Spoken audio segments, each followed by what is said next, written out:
This is where I'm going to start today's little walking tour of Sacsayhuaman, because this is where most of the tours operate out of, because the parking area is the largest. So I'm going to start from here.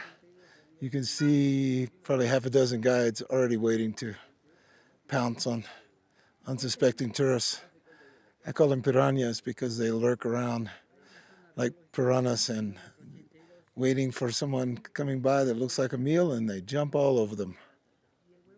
It's possible as soon as you pass the control booth to go off to the right. There's quite a bit up there, but I'm not going to go that way today because relatively few, I mean extremely few people ever go there, which is sad because there's an awful lot to see. But since they're with groups usually and the group guides have a set route, they never go that direction because it takes a lot more time.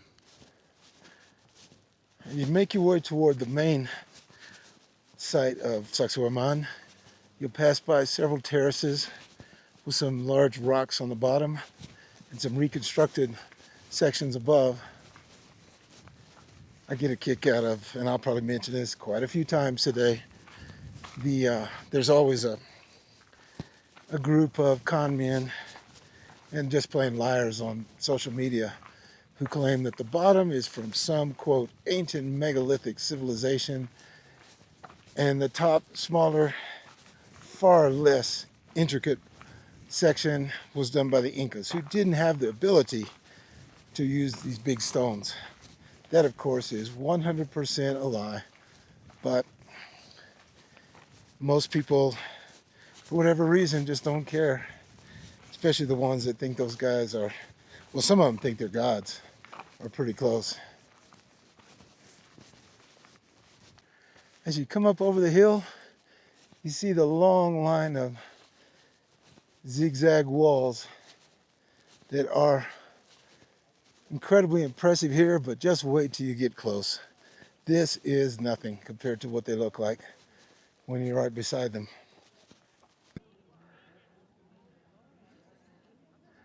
This is actually pretty low right now. There's hardly anyone here, relatively speaking. In a week, it will be jam-packed. June is when the high season begins. I don't know if you can see Cristo Blanco or White Christ over on the hill, just on the opposite side of the little canyon.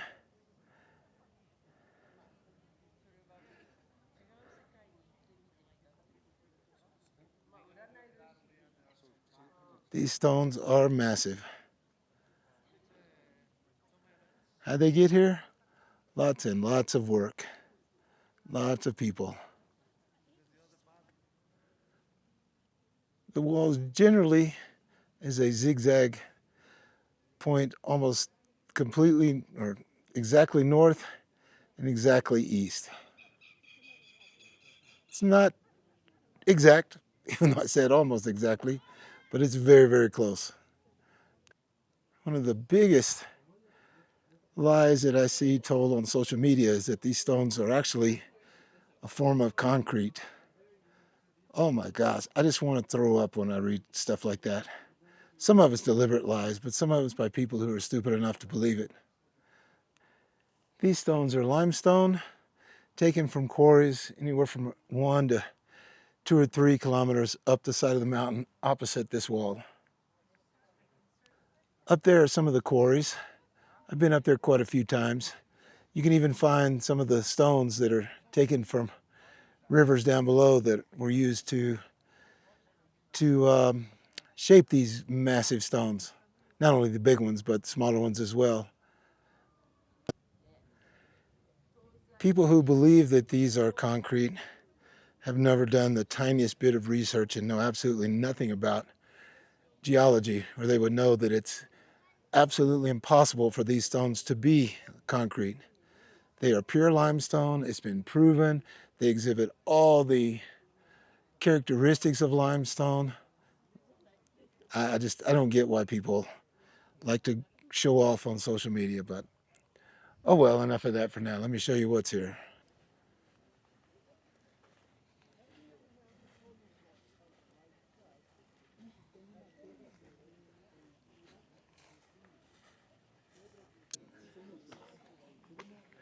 There was a guy when I was walking up who was talking with a friend of his, and I heard him quite loudly, as if he wanted everyone to hear, say that, oh, this was done with levitation using sound waves.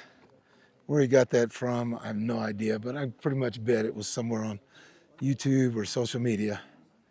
Pure garbage, pure BS, but some people like to think they're smarter than others when they make up lies. Here's another one of the spots where the con men like to show people these secrets that only they know about, and of which, of course, they have no proof. The big stones on the bottom were from that ancient megalithic civilization that only they know about. And the top ones were Incas, because the Incas came here and just stole this spot. For some reason, they ignore the photographic evidence that this was actually done, or at least the top part was done, in the modern era. There's pictures of it being done. I've even seen it being done, not here, but at other places. During the pandemic, there was quite a lot of reconstruction here. Everyone likes to get their picture in front of this big stone because the guides and lots of other people say it was designed to look like a claw. Just, again, pure garbage. They made all that up. There's some other places I'm going to show you later that they say, oh, this was intentionally made to look like something, and it's just 100% BS. A lot of people walk through this gate, but what I'm going to do is go down the length of the wall and show you how it changes as you go.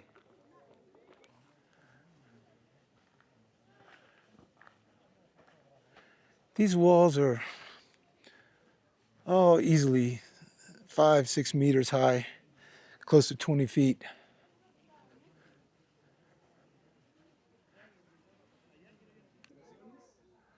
All over the walls you can find stones with these pock marks on the bottom.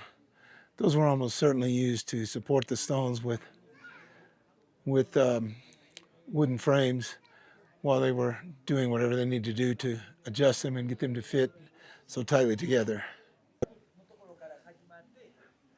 What always fascinates me here is not only the differences in the particular stones and their location where they were quarried, that's pretty obvious, but the differences in the workmanship. Over time, lots of different people were involved in not only quarrying these stones, but shaping them into whatever was needed to fit a particular spot. Every once in a while, I'll see on social media, someone will talk about how this was done with slave labor, which, of course, like most everything else, is the farthest from the truth. The Incas didn't use slaves. They used a system called mita, where different people from all over, basically, they donated their time to community service to come and work on Inca projects. Not only places like this, but roads, building storehouses, building commercial centers, different places all over the Inca Empire. Everyone donated, I think if I remember right, around a month each year. In return, they were very well taken care of, considering what it would be like without the Inca support. Things like food was almost certainly guaranteed. That's why the Incas built storehouses all over and used llamas and massive amounts of people to shift food to places where it was needed and kept it stored for times of drought and famine. One day I'll do a little walking tour of the section over on the other side. That hill over there has some fantastic things on it, and especially on the other side of it, stuff that probably 10% of tourists actually get to see.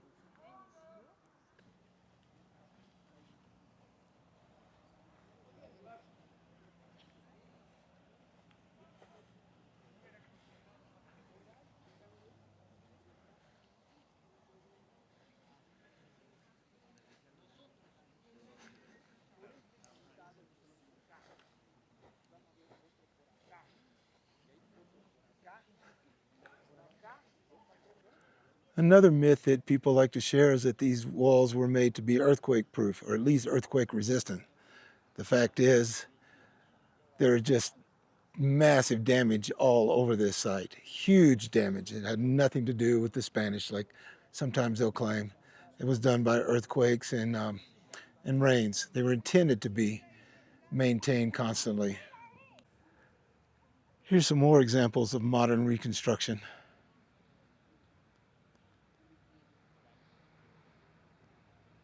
The big crowds are starting to arrive. These groups are coming in from the northwest entrance. It's not as much parking there, so you don't see a lot of groups coming in there.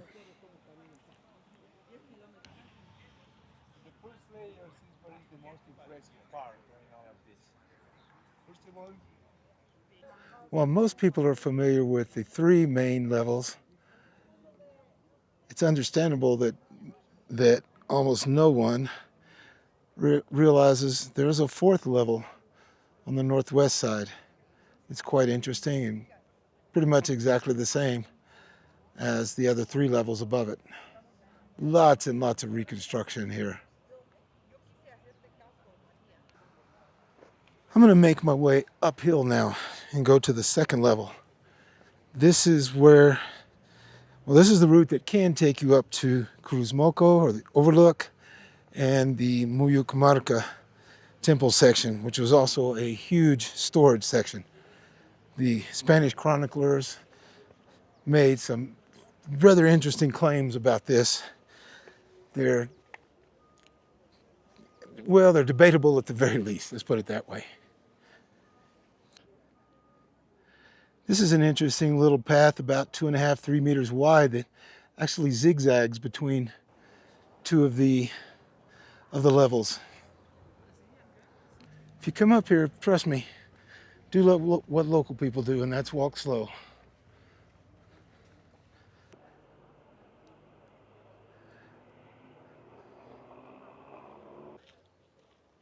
All of these stones right in front of me had another, at least one more layer of stone above them. How can you tell?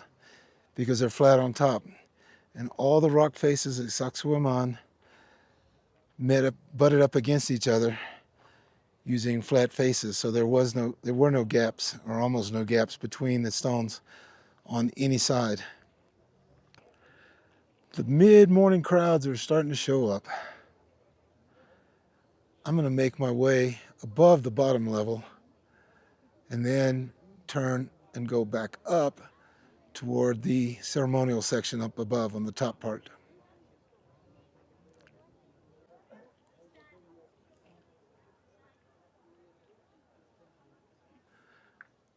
All over the site are different stones that were just placed here. They weren't originally here. Many of them have original water channels. Unfortunately, between the second and third section, you're not allowed to walk almost every part of it. This particular doorway had at one time probably another section of stone on top and the stone lintel that went over.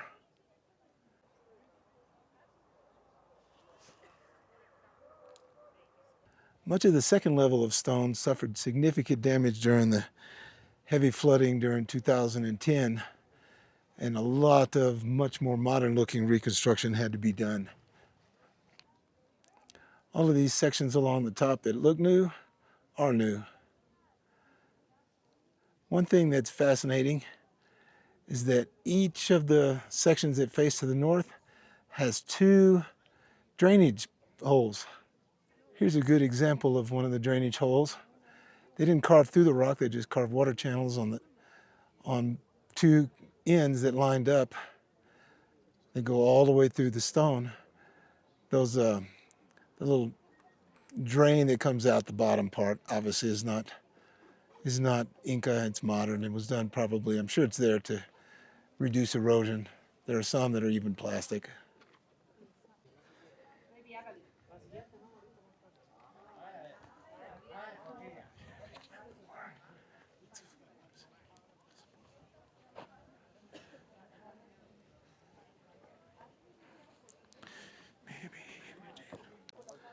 As I said earlier, this is not even the start of what it's going to be like in another few weeks.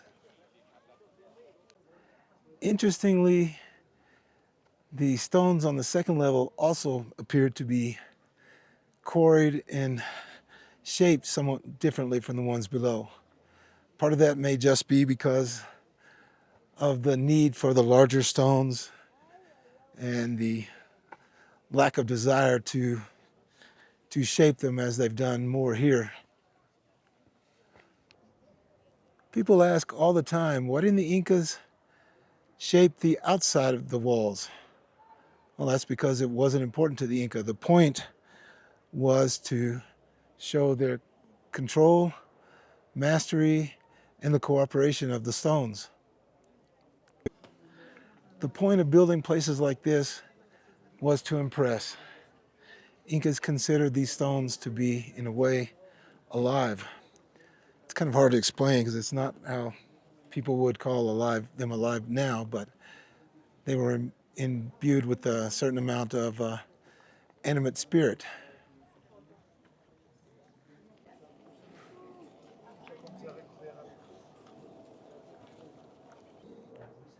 Can you see the llama in the stones there?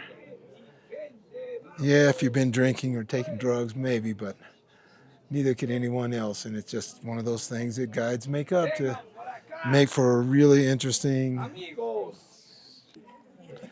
Now I'm going to go through this gate, hopefully, and make my way up to the Muyucamarca section. One of the interesting myths about this particular stone is that they say it was carved intentionally to look like a snake, when this actually has nothing to do with a snake. What it is a formation in limestone where water dripped through, and the acidic nature of the water carved this particular structure inside the stone. They're all over limestone. It's very common.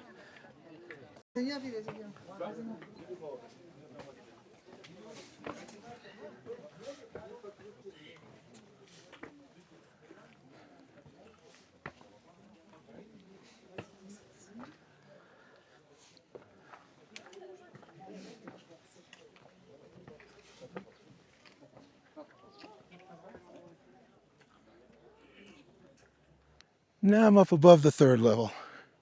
I usually don't come up here too often because most of it is long gone. The stones are much, much smaller and were taken down by the Spanish, taken down the hill and used for their own particular buildings.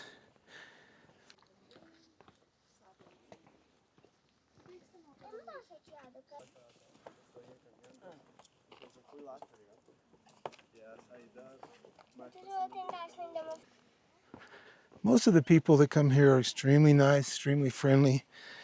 They wait for others to pass if they were there first. But it's, as I mention often, it's the guides who often are just complete assholes. I just had one walk right in front of me while I was filming and talking. He knew what he was doing. And then he had some nasty stuff to say about me when I gave him a dirty look talking to one of the people in his group. That's why I can't handle guides so well, because they're, besides generally being uneducated, they're just assholes. There are lots and lots of building foundations up here. One of the Spanish chroniclers said that there were at least one room just jammed full of weapons, things like maces and shields and spears. There's just not much left here now. Much of this is also made out of andesite, a kind of granite from way down the valley. Actually, there were several quarries. One not so far away and one about 35, 40 kilometers down the southeast valley. Not sure how well you can see it, but there is a circular section in the middle that's there was a tower that went up. I honestly can't remember how high it was, but it was of considerable height when the first Spaniards arrived and saw it before they basically raised this entire hillside. What I thought were drones flying overhead when I was below were almost certainly these weed eaters cutting the grass. You don't see lawnmowers anywhere in Peru. I've only seen one, actually, in my neighborhood. Drones, understandably, are strictly prohibited here, but sometimes people take off and land from outside this specific area and fly overhead. I've seen it a handful of times, and every once in a while they're here with permission. Up here at the highest point, Sacsayhuaman, are some fantastic views. Today is very clear. You can even see Alsongate far off in the distance to the left. It's kind of rare when you can see it because it is about 100 kilometers away.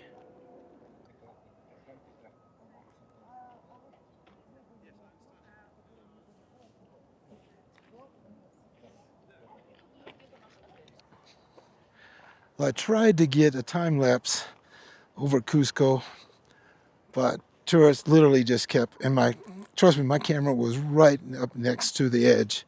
They still came up. They and their guides would stand in front of me, right on the edge, which is stupid. One guy just constantly kept putting her hand out in front of my camera. Just stuff like that drives me crazy. They know exactly what they're doing. So I'm gonna try to go down to the Cruz Moco section.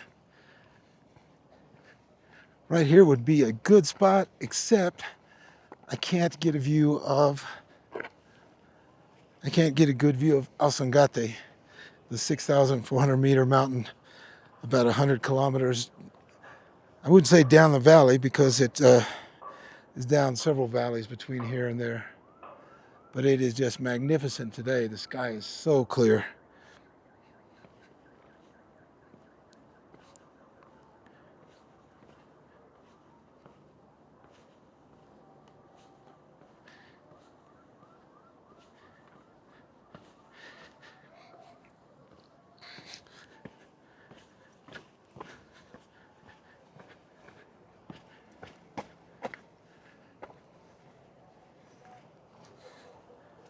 There aren't many retaining walls on this side, partly I think because the mountain is so steep going off to the right.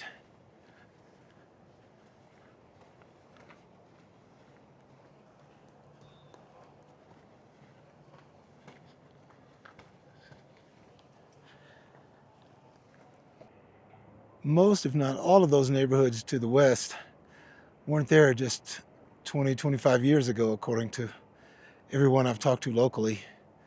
They've been kind of part of an explosion in the mountains. Cusco grew so much from around 2000, 1995 on. There's hardly anyone comes down here and there's a lot of space. So hopefully I can get a good time lapse. It's not my specialty with this particular camera, even though it does fantastic time-lapse videos. Guess I need to learn how to do it better. Well, I got to get my time lapse. Coming down to this lower section is so much better.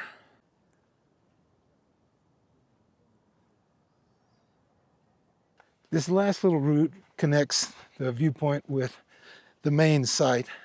It's about, I don't know, 200 meters long. I'm curious to see how many people are here at this time. It's 12:45, give or take a little, so could be crowded, but the big crowds in the afternoon won't be here for a while. Well, how'd you like the time lapse that I took from up there? It took quite a few tries, but while I was standing there in the wind, holding the little tripod to make sure it didn't shake too much or even fall, I got to meet some really nice people from back in the US, including one couple from Dallas, which is where I spent most of my life. If you want to go across the valley to visit Cristo Blanco, you have to go down and then back up again. It's not a terrible climb. If you've already been climbing a lot, it's probably not so bad for you, but I never like it. I'll come down from there if I've been up there, say take a bus up there and then walk over here. But other than that, I'll never make that climb up. This last little gate is fairly wide. I was on the far side earlier. Now I'm going to go down to the restroom and walk past the checkpoint and go down the mountain. You can also take this little part up or down. This little path goes up to the rounded wall that was so crowded earlier that had the limestone part that had been dissolved by the acid water over a few centuries' time. Okay, I forgot to show this, I think, but back up there is the checkpoint. I'm going downhill where people walk up and down from Cusco. This is the trail, and this is basically an Inca trail that I'm walking on, an Inca road that comes up from Cusco. The original road breaks off, I'm going to show you in a moment, turns off to the left, to the right. This is the original Inca road that came up. It's roped off now, no one uses it. But for a while when they were doing construction on the trailer I'm about to take you down, this is how people were allowed to come up and down, which was kind of cool. You're walking on the original, real Inca road. Now it just looks like a pretty well-worn, unmaintained path. This is the modern trail that goes up and down, and it's steep, slippery.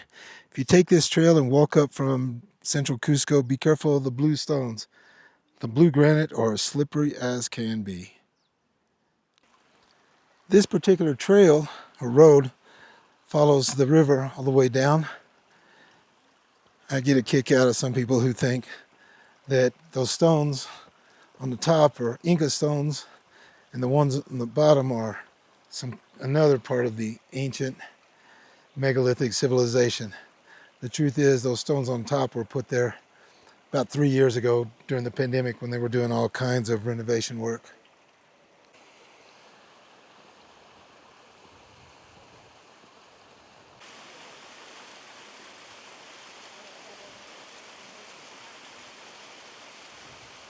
Some beautiful views on the way down, that's for sure. Coming up, you're probably breathing too hard. There's a couple of places along the way where you can take a break, at least in the shade. There were benches here, but they've been gone for quite a while now.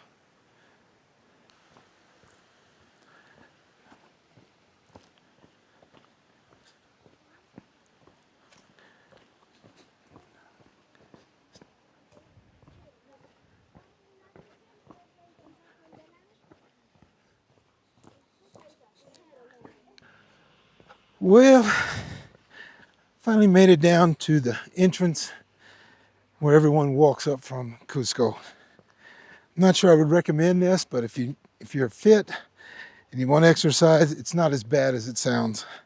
Not by a long way. You just have to go slow, take your time, and take a break anytime you think you need it. It makes it a lot easier. Look around and see the scenery. I'm going to stop at this first little place and get something to drink, because I always do here. I know the family there.